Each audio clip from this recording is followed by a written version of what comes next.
दोस्तों इसके पहले आपने ये वाला मॉडल नहीं देखा होगा, ये है बुल का ग्रैंडिया।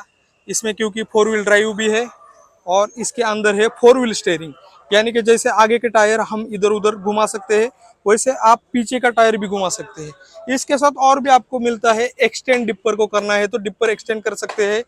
आप चाहे तो इसको जॉयस्टिक कंट्रोल यूज करना चाहते हैं तो इसके अंदर है जॉयस्टिक कंट्रोल, वहां पे देखिए। और भी बहुत सारे फीचर्स है जो आपको हमारे चैनल पर देखने को मिलने वाले हैं।